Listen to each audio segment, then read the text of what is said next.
નમસ્કાર બાળમિત્રો, કેજીકે પ્રાથમિક શાળામાં આપનું હાર્દિક સ્વાગત છે. તો આજે આપણે સામાન્ય જ્ઞાનમાં પાઠ 13 દેશના મહત્ત્વના તહેવારો વિશે સમજીશું. તો બાળકો, પહેલું છે દિવાળી. પહેલું શું છે? દિવાળી. દિવાળી શું છે? હિન્દુઓનો તહેવાર. દિવાળી છે હિન્દુઓનો તહેવાર. એના પછી હોળી. હોળી છે રંગોનો તહેવાર. ઉત્તરાયણ. ઉત્તરાયણ પતંગનો તહેવાર છે બાળકો. અને એના પછી રક્ષાબંધન. તો રક્ષાબંધન ભાઈ બહેનનો તહેવાર છે. પર્યુષણ જૈનનો તહેવાર છે. નાતાલ ખ્રિસ્તીઓનો તહેવાર છે. રમઝાન ઈદ મુસલમાનોનો તહેવાર છે. ગણેશ ચતુર્થી ગણપતિની પૂજા થાય છે. જન્માષ્ટમીમાં શ્રી કૃષ્ણનો જન્મદિવસ હોય છે. એ જન્માષ્ટમી તરીકે ઓળખાય છે. તો આ છે દેશના મહત્ત્વના તહેવારો. હવે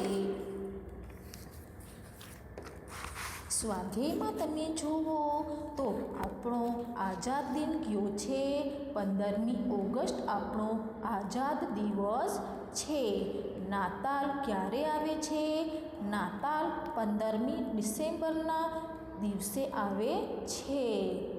પછી ઉત્તરાયણનો તહેવાર ક્યારે આવે છે બાળકો? 14મી જાન્યુઆરીએ ઉત્તરાયણનો તહેવાર આવે છે. પછી ગોકુળ આઠમ ક્યારે આવે છે?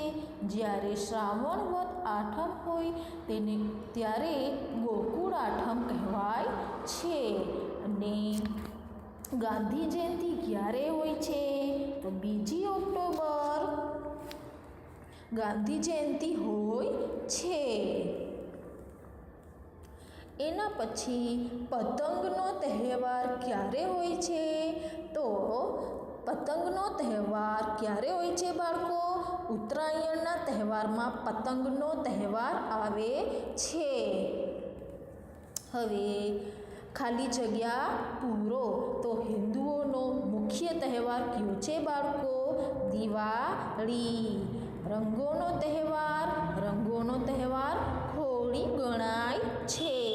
મુસલમાન લોકો કયો તહેવાર ઉજવે છે?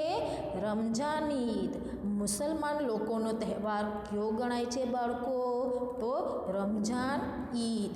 ખ્રિસ્તીઓનો મુખ્ય તહેવાર નાતાલ. હમણાં ગઈ ને નાતાલ બાળકો? તો ખ્રિસ્તીઓનો મુખ્ય તહેવાર છે. ગણેશ ચતુર્થી એ ગણપતિની પૂજા થાય છે. તમે બધા ગણપતિની પૂજા કરો છો ને? તો એ ગણપતિની પૂજા થાય છે. જૈન લોકોનો તહેવાર એને શું કહેવાય? પર્યુષણ. જૈન લોકોના તહેવારને શું કહેશો? પર્યુષણ. અને એના પછી યોગ્ય જોડકા જોડો. તો આસો વદ સુદ એ ક્યારે આવે છે?